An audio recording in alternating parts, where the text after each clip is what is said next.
तो आज के इस वीडियो में हम ये जानेंगे कि राजस्थान और मध्य प्रदेश में भारत आदिवासी पार्टी के कितने उम्मीदवार कितनी लोकसभा सीटों पर जीते हैं और कितनी लोकसभा सीटों पर हारे।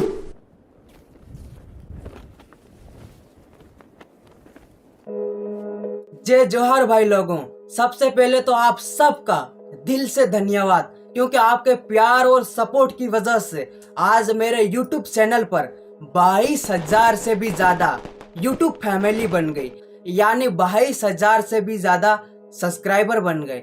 ये कहीं ना कहीं से आप सबका प्यार है, आप सबका सपोर्ट है मुझे यहाँ तक ले जाने के लिए। तो भाई लोगों, थैंक यू, लव यू, बहुत बहुत आप सबका धन्यवाद। तो आज के इस वीडियो में हम ये जानेंगे, लेकिन उससे पहले मैं आपसे ये कहना चाहता हूँ कि मुझे पता है कि ये वीडियो बहुत ही ज्यादा वायरल जाएगा, तो इस वीडियो पर लगभग 3,000 लाइक कर देना और मुझे इस वीडियो के माध्यम से लगभग 30,000 सब्सक्राइबर तक पहुंचा दो, यानी मेरे चैनल पर 30,000 लोगों की YouTube फैमिली बना दो। तो अब बात करते हैं मुद्दे की। तो आज के इस वीडियो में हम ये जानेंगे कि राजस्थान और मध्य प्रदेश में भारत आदिवासी पार्टी के कितने उम्मीदवार कितनी लोकसभा सीटों पर जीते हैं और कितनी लोकसभा सीटों पर हारे हैं।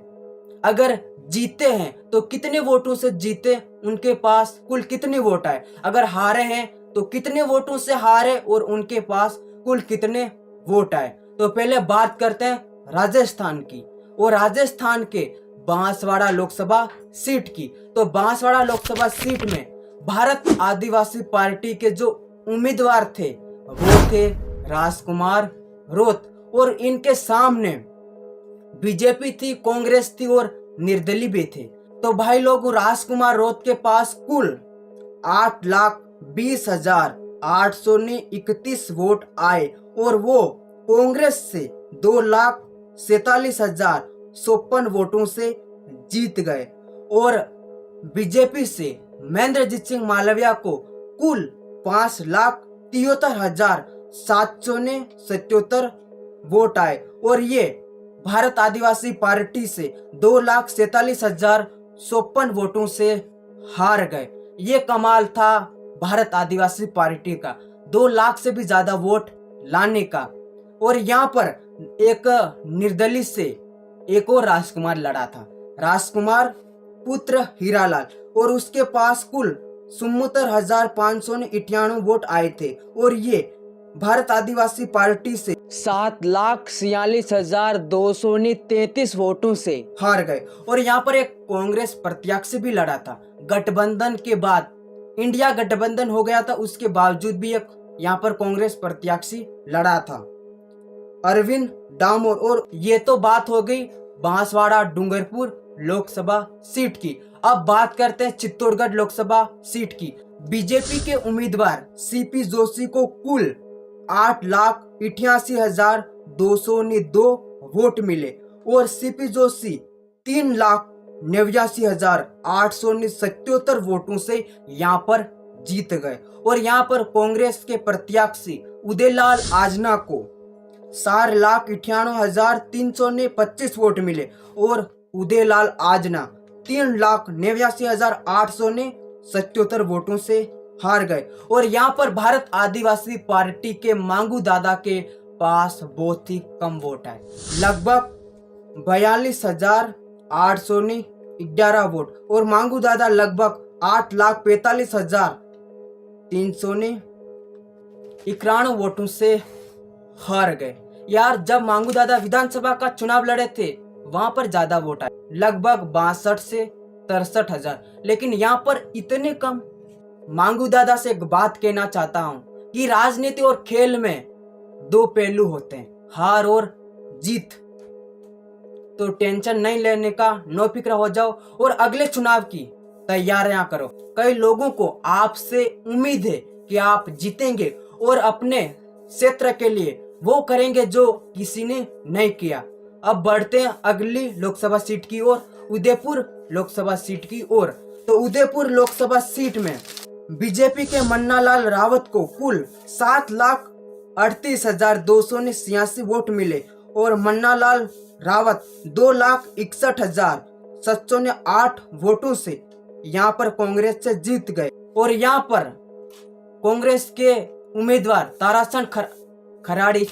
ताराचंद मीणा खराड़ी ये है कॉमेडियन और मीणा ये है।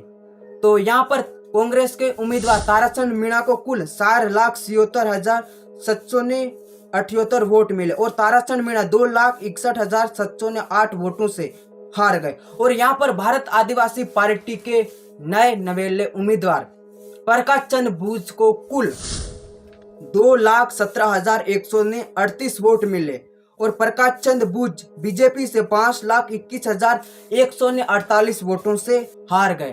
प्रकाश चंद्र भूज से फिर वही बात कहना चाहता हूं कि राजनीति और खेल में दो पहलू होते हैं, हार और जीत होती रहती है, दो पहलू है, किधर भी ये आ जा सकते हैं। तो हार नहीं मानने का, अगले चुनाव के लिए आप बहुत ज्यादा अभी से तैयारियां करेंगे। बहुत सारे लोगों को उम्मीदवारों से ज्यादा भारत आदिवासी पार्टी से उम्मीद है कि ये पार्टी हमारे क्षेत्र के लिए बहुत ही ज्यादा अच्छा करेगी, जो किसी पार्टी ने नहीं किया वो करेंगे।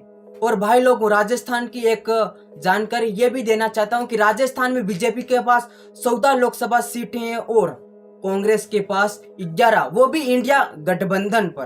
3 तो अन्य पार्टियों की है और 8 कांग्रेस की। कुल मिलाकर 11 लोकसभा सीट कांग्रेस के पास और 14 बीजेपी के पास। अब बात करते हैं मध्य प्रदेश। मध्य प्रदेश में सिर्फ रतलाम लोकसभा सीट की। तो मध्य प्रदेश में बीजेपी के अनिता चौहान को कुल 7,95,863 वोट मिले और ये कांग्रेस से 2,07,232 वोटों से जीत गई। और यहाँ पर कांग्रेस को 5,88,731 वोट मिले और ये 2,07,232 वोटों से हार गए, यानी कांग्रेस के प्रत्याशी हार गए। और यहाँ पर भारत आदिवासी पार्टी के बालू सिंह गामड़ को कुल 52,759 वोट मिले और ये बीजेपी से 7,43,104 वोटों से हार गए। तो बालू सिंह गामड़ से भी यह कहना चाहता हूं कि पहला चुनाव थे, हार गए, कोई बात नहीं। राजनीति में हार जीत, खेल में हार जीत ये होती रहती। तो नो फिक्र नो टेंशन, अब हार गए तो हार का पछतावा लेकर घबराने की बात या घबराना मत, क्योंकि हम अक्सर ये करते हैं कि हार जाते हैं तो हार के पछतावे को लेकर हम हमेशा टेंशन में रहते हैं।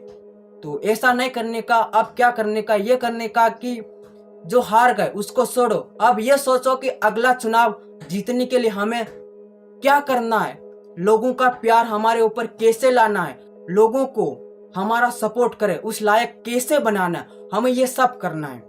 अगर अगला चुनाव जीतना है तो ये 5 काम करना।